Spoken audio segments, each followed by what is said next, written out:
మరి క్రాంతి కుమార్ మరణ వాంగ్మూలానికి విలువ లేదా? మరి ఆ పిల్లాడి మరణ వాంగ్మూలానికి విలువ లేదా? మరి ఓ తల్లి పెట్టుకున్న అర్జీకి విలువ లేదా?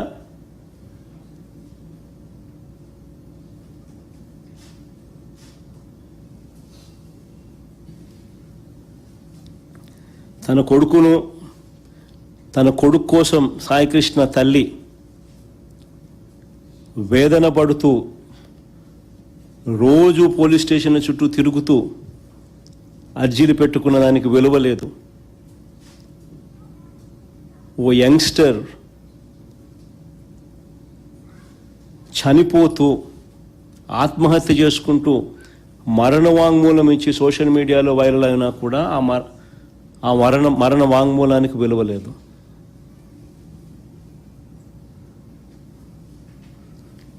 నేరాన్ని కప్పిపెట్టి నిందితుల్ని ప్రోత్సహించిన ఇదే సిపిని,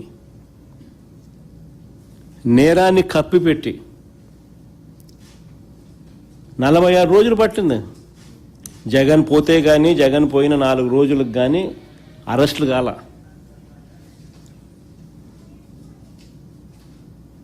ఆ అరెస్టులలో కూడా చిన్నోళ్ళను పెద్దోళ్ళని విడిచిపెట్టి,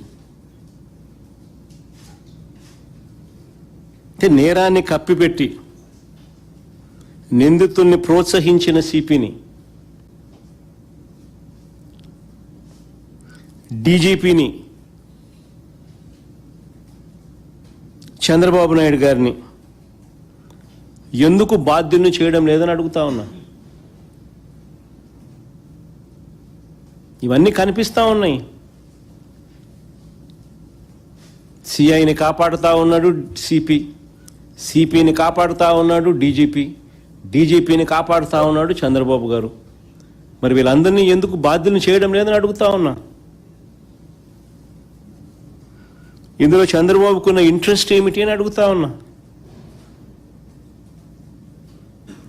ఇంతగా బరి తెగించి పై అధికారులందరినీ ఇంతగా కాపాడుతూ ఉన్నాయి చంద్రబాబు నాయుడు గారు ఇంట్రెస్ట్ ఏమిటి అని అడుగుతా ఉన్నా. ఏ పొలిటికల్ ప్రయోజనాలను ఆశించి ఈ కేసును కవరప్ చేస్తా ఉన్నారని అడుగుతా ఉన్నా.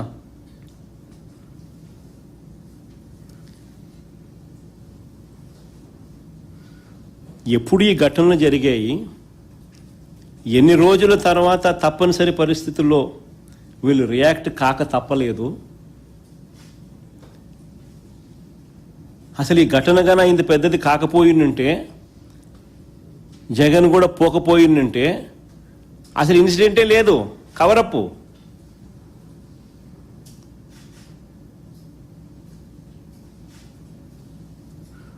సాయికృష్ణ ఇన్సిడెంటు లేదు, ఆ తల్లి ఆవేదన ఇన్సిడెంటు ఉండదు.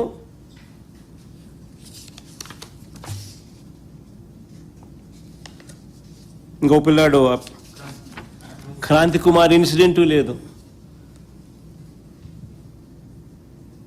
తన ఆత్మహత్య సోషల్ మీడియాలో వైరల్ అవుతా ఉన్న మరణ వాంగ్మూలము ఏమీ లేవు.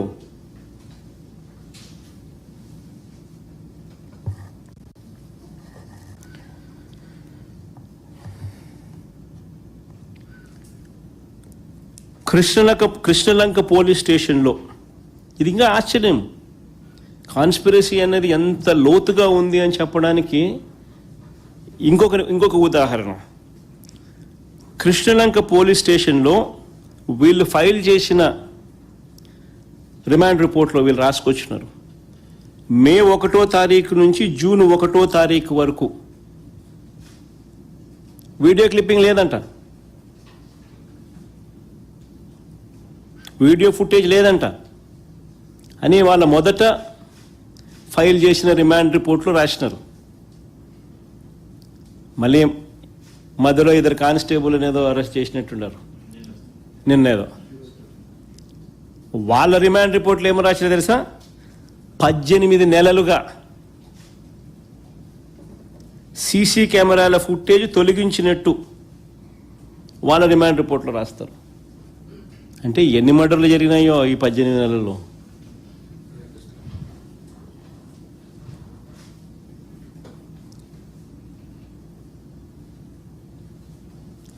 నెలలుగా లేదంట. ఇది ఎలా సాధ్యమని అడుగుతా ఉన్నాను. ఇక విజయవాడ ఈ so called state head quarters. So called state head క్వార్టర్స్లో డీజీపీ ఆఫీస్ ఇక్కడే, సిపి ఆఫీస్ ఇక్కడే, చంద్రబాబు నాయుడు ఉండేది ఇక్కడే, హోమ్ మినిస్టర్ ఆఫీస్ ఇక్కడే. వీళ్ళందరి కళ్ళ ముందే ఏ రకంగా నీకు పోలీస్ స్టేషన్లో సీసీ ఫుటేజ్ లేకుండా ఎట్టబోతుంది?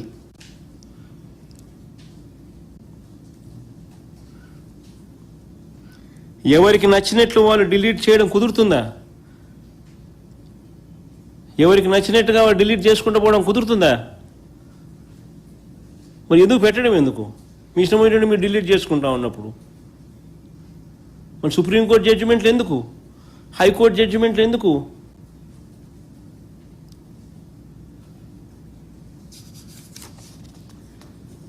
పోనీ ఇక్కడ డిలీట్ చేస్తే, పోనీ పోలీస్ స్టేషన్లో ఇక్కడ డిలీట్ చేస్తే కమాండ్ కంట్రోల్ సెంటర్లో ఉన్న ఫుటేజ్ ఏమైంది? ఒక చోట డిలీట్ చేస్తే రెండో చోట ఎక్కడ ఉండదా? పోలీస్ స్టేషన్లో డిలీట్ చేస్తే కమాండ్ కంట్రోల్ సెంటర్లో ఉన్న ఫుటేజ్ ఏమైంది? వీడియో ఫుటేజ్ ఏమైంది? సిపి ఆఫీస్లో దీనికి సంబంధించిన ఫుటేజ్ ఏమైంది? డీజీపీ ఆఫీస్లో దీనికి సంబంధించిన ఫుటేజ్ ఏమైంది? పోలీసు వ్యవస్థను నిజంగా ఎలా దుర్వినియోగం చేస్తూ ఉన్నారు అని చెప్పడానికి ఇది ఇంకొక నిదర్శనం కాదా అని అడుగుతా ఉన్నా.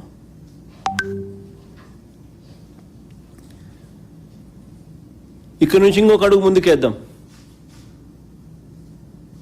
స్టేషన్లో ఫుటేజ్ లేదంటున్నారు.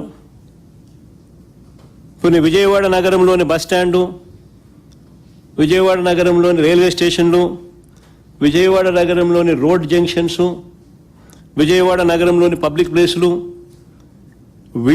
వీటిలో ఉన్న వీడియో ఫుటేజ్ ఏమైంది? వీటిలో ఉన్న కెమెరాల ద్వారా ఈ శవాన్ని, మృతదేహాన్ని ఎక్కడి నుంచి తీసుకెళ్లారు అన్నది కనుక్కోవచ్చు కదా? ఎక్కడికి తీసుకెళ్లారో కనుక్కోవచ్చు కదా? కానీ సిట్ ఈ దిశగా ఎందుకు పనిచేయలేదు అని అడుగుతా ఉన్నా. ఆ మృతదేహాన్ని ఎక్కడికి తీసుకెళ్లారు అనేది ఈ కెమెరాల ద్వారా కూడా కనుక్కోవచ్చు కదా? ఎందుకు సిట్ ఈ దిశగా అడుగులు వేయలేదని అడుగుతా ఉన్నా. మేట్రిక్స్ సిస్టమ్ క్లౌడ్ సర్వర్లలో, ఈ మేట్రిక్స్ సిస్టమ్ క్లౌడ్ సర్వర్లలో 90 రోజుల వరకు ఫుటేజ్ ఉంటుందని తెలిసిన వాటిని సిట్ ఎందుకు స్వాధీనం చేసుకోవడం లేదు అని అడుగుతా ఉన్నా.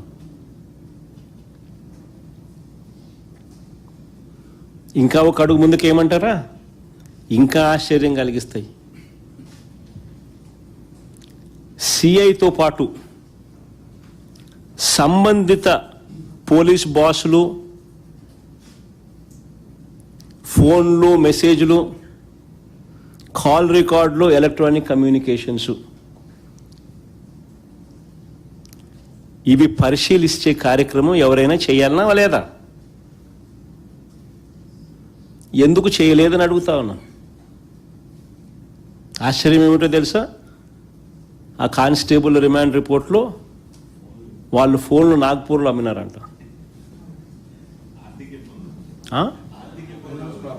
ఆర్థిక ఇబ్బందుల వల్ల వాళ్ళ ఫోన్ నాగ్పూర్లో వాళ్ళు అమ్మినారంట. అసలు ఏమిది? మనిషిని చంపేసినారు, శవాన్ని కనపడకుండా చేసేసినారు, వీడియో ఫుటేజ్ లేదు, మాయం చేసినారు.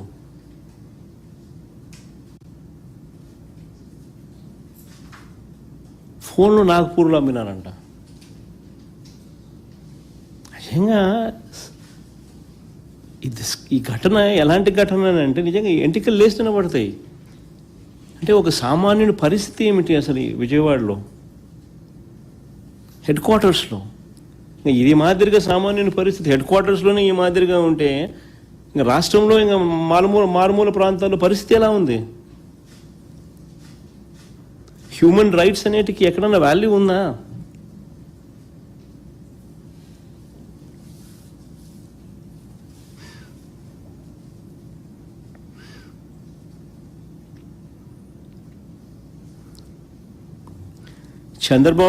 చంద్రబాబు గారి పాలనలో ఇలా వ్యవస్థలు వాటికి బాధ్యత వహిస్తున్న వాళ్ళు ఈ మాదిరిగా కుమ్మక్కవడం కొత్త ఏం కాదు. ఈ 2 ఏళ్లలో చూస్తే ఇదే కనిపిస్తుంది. ఈ ఒక్క కేసే కాదు, ఇట్లాంటి శతకోటి ఉదాహరణలు ఇవ్వచ్చు.